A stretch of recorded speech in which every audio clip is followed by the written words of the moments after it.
Hello guys, स्वागत है आपका विलेज वाली टीचर यूट्यूब चैनल पर। तो हाय, मैं हूं किरण शर्मा। हम अल्टरनेटिव कंसेप्शन के बारे में बातचीत कर रहे थे। कुछ एग्जांपल से हमने जानने की कोशिश की है जो कि बच्चे की जो शुरुआत में जो अल्टरनेटिव कंसेप्शंस बन जाते हैं उनको हम कैसे दूर कर सकते हैं और इस तरह से दूर करना है ताकि बच्चे में हीन भावना का शिकार न हो, बच्चे किसी भी कारण से हीन भावना का शिकार न हो कि मुझे गलत ठहराया जा रहा है। क्योंकि ज़्यादातर बच्चे क्या है, दिल पे ले लेते हैं वो बात कि बार बार ये टीचर मुझे ही टोकते रहते हैं, मुझे ही डांटते रहते हैं। उसकी वजह से क्या होता है, बच्चों में हीन भावना का शिकार हो जाते हैं वो बच्चे, और नया करने की और नया सीखने की उनकी जो ललक है वो ख़त्म हो जाती है। तो इसलिए हमें बड़े सावधानी से बच्चों की वैकल्पिक अवधारणाओं को चेंज करना पड़ता है और ये बच्चों को रियलाइज़ नहीं होने देना कि बच्चे यहाँ गलत थे। अब क्या है, वो रॉन्ग कंसेप्शन नहीं होती क्योंकि बच्चे ने एनवायरनमेंट में रहकर वो कहीं से भी सीख ली है, उनमें गलती बच्चों की भी नहीं है क्यों, और उनका एनवायरनमेंट ऐसा है कि बच्चे ने सुनी सुनाई बात है उसको एक्सेप्ट कर लिया। तो एज ए टीचर हमें ये चीज़ें दूर करनी होती है। हमने BF स्किनर के बारे में पढ़ा जो व्यवहारवादी संप्रदाय में स्किनर है। स्किनर फर्स्ट कर्म पर है और जो सेकंड नंबर पर है वो थॉर्नडाइक है और तीसरे नंबर पर पावलोव है। हम ऑपरेंट कंडीशनिंग थ्योरी के बारे में पिछली जो लास्ट क्लास हुई थी उसमें हम चर्चा कर चुके थे।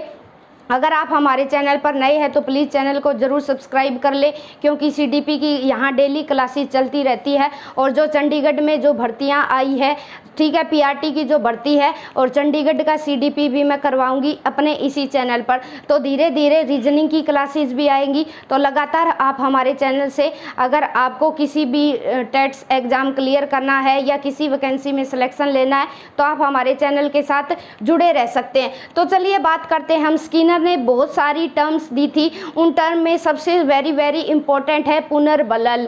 पुनर्बलन क्या होता है, रीइंफोर्समेंट क्या होती है, एजुकेशन फील्ड में इसका क्या महत्व है, इसको जानना बेहद ज़रूरी है। क्योंकि रीइंफोर्समेंट के बिना बच्चे को हम लर्निंग नहीं करवा सकते और किसी भी व्यवहार को, बिहेव को परमानेंट बच्चे के स्थायी नहीं रख सकते।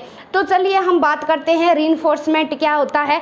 रीइंफोर्समेंट देने वाले स्किनर थे। स्किनर ने क्या कहा, एक व्यवहार को बार बार करवाने के लिए किसी व्यवहार के पुनः होने की संभावना बढ़ जाती है। यानी अगर हम बच्चे को एक अच्छा व्यवहार है वो बार बार करवाना चाहते हैं तो हमें क्या है, दैट मीन्स क्या है, बच्चे को रीइंफोर्समेंट देना पड़ेगा।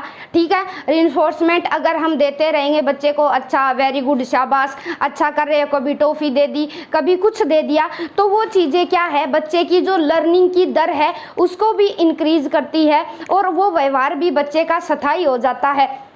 अब इन्होंने क्या किया, स्किनर ने दो प्रकार के पुनर्बलन बताए। ठीक है, नंबर 1 बताया सकारात्मक पॉजिटिव, नंबर 2 बताया नकारात्मक। ठीक है, नकारात्मक 2 तरह के बताए। तो सकारात्मक पुनर्बलन हम कैसे देंगे और क्या होता है जानेंगे। चलिए, वातावरण में एक अच्छा पुनर्बलन जोड़ देना, यानी अच्छा वातावरण पुनर्बलन जोड़ देंगे। फॉर एग्जाम्पल, बच्चा स्कूल से घर आया और जैसे ही बच्चे ने HW अपना कंप्लीट किया, गृह कार्य पूरा किया, तो मम्मी या पापा ने बोला शाबाश, वेरी गुड, आपने बहुत अच्छा किया। ठीक है, अगर डेली अगर इसी तरह से बच्चे को शाबाश, वेरी गुड, एक्सीलेंट अगर हम बोल रहे हैं ना, तो वो क्या है, बच्चे के लिए पॉजिटिव पुनर्बलन है। ठीक है, कभी कभी मम्मी पापा गले भी लगा लेते हैं, प्यार से गले लगाना वो भी बच्चे के लिए रीइंफोर्समेंट होता है। और फिर क्या है, बच्चा क्या है, अब अच्छा पुनर्बलन मिलता है, बच्चे को प्यार किया जाता है, तो फिर उसे जो बच्चा है, यानी जो हमारा जो प्राणी है, उस चीज़ को बार बार दोहराएगा, बार बार करना चाहता है। क्यों? क्योंकि प्यार कौन नहीं चाहता, हर कोई प्यार चाहता है, हर कोई शाबाशी चाहता है, हर कोई प्रशंसा चाहता है। ठीक है, फिर क्या है, जो नकारात्मक जो पुनर्बलन होता है उससे क्या है, हमारा जो भी बच्चा है या प्राणी है वो उन चीज़ से बचना चाहते हैं। इससे बचने के लिए व्यवहार में चेंज करता है। जैसे बच्चा बार बार क्लासरूम में बोल रहा है, बाकी बच्चों को भी डिस्टर्ब कर रहा है वो बच्चा, तो टीचर ने क्या कि आप खड़े हो जाओ, खड़े होके हाथ ऊपर करवा दी या कोई पनिशमेंट दे दी, तो उससे क्या होगा बच्चा, वो नेगेटिव पुनर्बलन होगा कि अगर आप कक्ष में बैठकर शरारत करोगे तो आपको ऐसी पनिशमेंट दी जाएगी। तो बच्चा क्या है, उस व्यवहार को वही बंद कर देगा और उस व्यवहार में चेंज लेके आएगा, ताकि क्या है, उसे नकारात्मक पुनर्बलन ना भुगतना पड़े। ठीक है, और बार बार बचना चाहता है। ठीक है, बचना चाहता है, यहाँ बच्चा रिइंफोर्समेंट नहीं लेना चाहता, जो नेगेटिव रिइंफोर्समेंट होता है। नेगेटिव रिइंफोर्समेंट का एग्जांपल है जैसे पुलिस को देखकर रास्ता बदलना। जैसे कोई चोर होता है, जैसे ही सामने से पुलिस आती दिखी तो वो क्या होता है, वो अपना रास्ता चेंज कर लेता है। ठीक है, ये भी ऐच्छिक व्यवहार से जुड़ता है। फिर क्या है, अलार्म का बजना तुरंत बंद कर देना। ठीक है, अब अलार्म जैसे ही बजी, हमारा उठने का मन नहीं कर रहा तो हमने तुरंत अलार्म को बंद कर दिया, ऐच्छिक व्यवहार किया। ठीक है, ये भी नकारात्मक श्रेणी से जुड़ता है। क्यों? क्योंकि जल्दी उठना था लेकिन हमने अलार्म बंद कर दी और वापस से सो गए। तो ये दोनों जो एग्जाम्पल है ये नकारात्मक व्यवहार के एग्जाम्पल है। फिर से एक बार बताती हूँ, पॉजिटिव जो रिइंफोर्समेंट है उसे बच्चा लेना चाहेगा, बार बार लेना चाहेगा। अगर हम बच्चे को अलग अलग तरह से रिइंफोर्समेंट देते जाएंगे तो बच्चे का जो बिहेव है वो परमानेंट हो जाएगा। नेगेटिव से बच्चा बचना चाहता है और बचने के लिए अपने व्यवहार को बदल देता है। यही कहलवाना है, यही करवाना है, ताकि बच्चा जो गलत एक्टिविटीज़ कर रहा है उन्हें छोड़ दे। इसीलिए रिइंफोर्समेंट दिया जाता है और अच्छी चीज़ों को फिक्स करने के लिए रिइंफोर्समेंट दिया जाता है। रिइंफोर्समेंट देने वाले जो साइकोलॉजिस्ट है वो हमारे BF स्किनर है। ठीक है, याद रखना।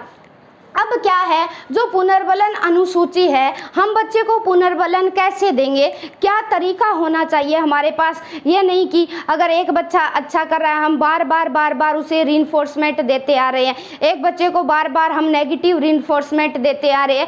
तो ये क्या है, एज ए टीचर हमें कुछ बातें पता होनी चाहिए कि हम अगर बच्चे को पुनर्बलन दे रहे हैं तो किस मात्रा में हो, कैसे दिया जाना चाहिए। चलिए पढ़ते हैं इसके बारे में। तो नंबर जो पुनर्बलन अनुसूची है, पुनर्बलन देने का जो तरीका है, हम दो तरह से दे सकते हैं बच्चे को। एक तो कंटिन्यूअस, यानी लगातार बच्चा अच्छा कर रहा है, शाबाश आपने बहुत अच्छा किया, वेरी गुड। दूसरा क्या है, आंशिक यानी पार्शियली, इसे सबसे अच्छा माना जाता है। क्यों माना जाता है, इसके बारे में भी हम जानेंगे।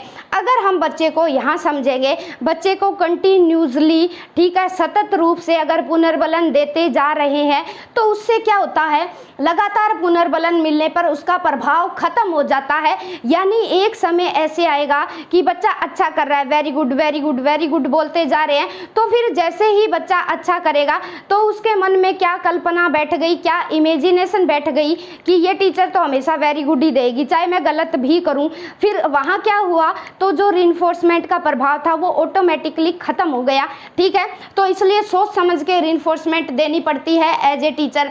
गंदी, और ये बेस्ट कहाँ है कि बच्चे में कोई गंदी आदत है, वो क्लास बंक करता है, स्कूल में रेगुलर नहीं आता, नोटबुक टाइम पे कंप्लीट नहीं होती, तो गंदी आदत छुड़वाने के लिए और नई आदत निर्माण के लिए ये वेरी वेरी इंपॉर्टेंट है। कौन से वाला भाई, कंटिन्यूअस, यानी लगातार हम बच्चे को उसकी गंदी आदत पर टोकते जा रहे हैं और अच्छा कोई आदत निर्माण करना है तो बच्चे को हम ये वाला रिइंफोर्समेंट देंगे। कौन सा, कंटिन्यूअस। ठीक है, कंटिन्यूअस सतत देंगे बार बार। क्यों? क्योंकि बच्चे की गंदी आदत छुड़वानी है और नई आदत का निर्माण करवाना है। ठीक है, अगर यहाँ ज़्यादा ऐसे नहीं देना रिइंफोर्समेंट बच्चे को कि उसका इफेक्ट है वो ख़त्म हो जाए। बेस्ट माना जाता है पार्शियल रिइंफोर्समेंट को बेस्ट माना जाता है। क्यों? क्योंकि ये दो तरीके से दिया जाता है। एक तो अनुपात आंशिक होता है, यानी इंटरवल एक समय के बाद। एक होता है रेशियो शेड्यूल। ठीक है, इस रेशियो में इस बच्चे को इतना पुनर्बलन देना है, ये अच्छा माना जाता है, वेरी वेरी इंपॉर्टेंट है, याद रखना। कौन से वाला, आंशिक पार्शियली, कि कभी कभी बच्चे को दे दिया, अगर बार बार अगर हम वेरी गुड, अच्छा, एक्सीलेंट, शाबाश, आप बहुत अच्छे बच्चे हैं, तो उससे क्या होता है, बच्चा ऊब जाता है और वहाँ वो जो रिइंफोर्समेंट का प्रभाव है वो ख़त्म हो जाता है।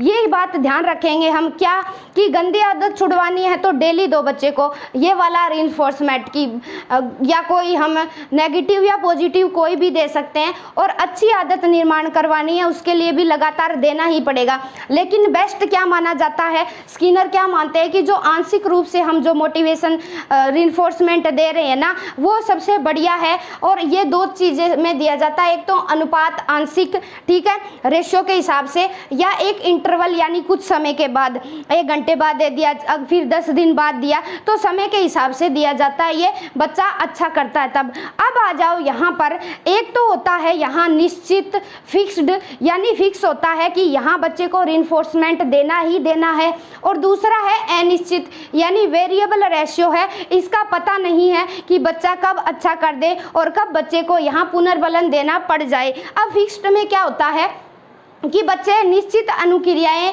करने पर ही पुनर्बलन दिया जाता है, कि बच्चे से हमें ये उम्मीद होती है कि ये बच्चा टेस्ट में अच्छा करेगा, तो वहाँ उसको देना ही देना है, ये फिक्स्ड है, ठीक है, एक्सीलेंट देना ही देना है। ऐच्छिक अनुक्रियाएं करता है बच्चा क्या है, अपनी ऐच्छिक अनुक्रियाएं करता है, बच्चे को पढ़ना पसंद है, तो वहाँ क्या है, ऐच्छिक अनुक्रियाओं से जुड़ेगा और फिक्स होता है, ये बच्चे को दिया ही दिया जाता है, ठीक है। ये नहीं कि लगातार दिया जाए, इसमें भी दो कंडीशन है, लगातार भी दे सकते हैं, पार्शियली भी दे सकते हैं, ये बात यहाँ नहीं बोली गई। यहाँ देना ही देना होता है, फिक्स है, ठीक है। ये नहीं कि हम एक अंतराल के बाद दें या रेशियो में दें, वो टीचर की मर्जी है, बच्चे के बिहेवियर के अकॉर्डिंग दिया जा सकता है। ये वेरिएबल होता है, क्रिया का पता नहीं होता कि जो हमें डल बच्चा लग रहा था वो एकदम से ऐसा कुछ कर दे जो हमें उम्मीद भी नहीं होती, तो वहाँ क्या है, बच्चे की जो एक्टिविटीज़ होती है उनमें हमें पता नहीं होता, और फिर बच्चे को वहाँ पुनर्बलन देना होता है, और उससे बच्चा क्या है, मोटिवेटेड होके उसी तरह के व्यवहार को करने की कोशिश करेगा, और धीरे धीरे वो जो कोशिश है बच्चे के व्यवहार को परमानेंट स्थायी बना देगी। तो आज की क्लास में हमने वेरी इंपॉर्टेंट मस्ट टॉपिक पढ़ा, पुनर्बलन को देने वाले हमारे स्किनर है, BF स्किनर। ये व्यवहारवादी संप्रदाय से जुड़ते हैं और व्यवहारवाद के क्षेत्र में इन्होंने सबसे बेस्ट काम किए हैं। सबसे फेमस जो व्यवहारवादी है ये BF स्किनर को ही माना जाता है। क्योंकि जो इनका प्रिंसिपल है वो ऐच्छिक क्रियाओं से जुड़ता है, यानी बच्चा अपनी मर्जी से एक्टिविटीज़ करेगा और धीरे धीरे वो जो अच्छी चीज़ें हैं बच्चे के व्यवहार में स्थायी हो जाएगी। और हम उन चीज़ों को दो तरह से स्थायी बना सकते हैं, सकारात्मक। अगर स्थायी बनानी है तो हम सकारात्मक पुनर्बलन देंगे, अगर छुड़वानी है कोई चीज़ तो नकारात्मक पुनर्बलन देंगे, ठीक है, कि बच्चा बार बार ये चीज़ें ना करे, क्लास बंक करना हो गया, स्कूल में रेगुलर नहीं आ रहा, तो फिर कंटिन्यूअस और पार्शियल दो तरह से हम रिइंफोर्समेंट देंगे। पुनर्बलन देने का तरीके के बारे में हमने बात की, ये लगातार हो गया, लगातार के भी अपने कुछ पॉजिटिव पॉइंट है और कुछ नेगेटिव पॉइंट है, ठीक है, दोनों ही अच्छे हैं। कंटिन्यूअस भी अपनी जगह अच्छा है और आंशिक भी अच्छा है, लेकिन ज़्यादातर अच्छा पार्शियली को माना जाता है, क्योंकि यहाँ ना ये बच्चे के प्रभाव को ख़त्म कर देगा। याद रखना, इंटरवल देते हैं एक समय के बाद, ठीक है, 1 घंटे बाद, 4 घंटे बाद, रेशियो के हिसाब से दिया जाता है। चौथे दिन दे दिया, फिर 8वें दिन दे दिया, फिर 12वें दिन दे दिया, ऐसे दिया जाता है। फिर एक होता है फिक्स्ड होता है कि बच्चे को देना ही देना है, और एक होता है कि वेरिएबल, पता नहीं होता कि जो सामान्य बालक था उसने भी कुछ ऐसा करके दिखा दिया, वहाँ हम बच्चे को रिइंफोर्समेंट जरूर देंगे। तो आज की क्लास में हमने इतना ही पढ़ा, स्क्रीनशॉट ले लीजिए आप, वेरी इंपॉर्टेंट टॉपिक है, यहाँ से हर बार सीटेट में क्वेश्चन देखने को मिलता है। एग्जाम्पल दे देंगे, सीधा नहीं देंगे कि कोई बच्चा है बार बार गलत काम कर रहा है, क्लास बंक कर रहा है, घुमा के क्वेश्चन देंगे, ठीक है, रॉन्ग एक्टिविटीज़ कर रहा है, तो हम बच्चे को कौन से वाला पुनर्बलन दे ताकि बच्चे का जो व्यवहार है वो हमेशा के लिए छूट जाए। तो वो क्या है, वहाँ हम कंटिन्यूअस, ठीक है, सतत वाला पुनर्बलन देंगे, ठीक है। Have a nice day guys. अगर चैनल पर नए हैं तो ज़रूर चैनल को सब्सक्राइब करके रखें। Bye bye, have a nice day guys, take the screenshot. I hope अब वीडियो की क्लियरिटी जो है आपको अच्छी देखने को मिल रही होगी।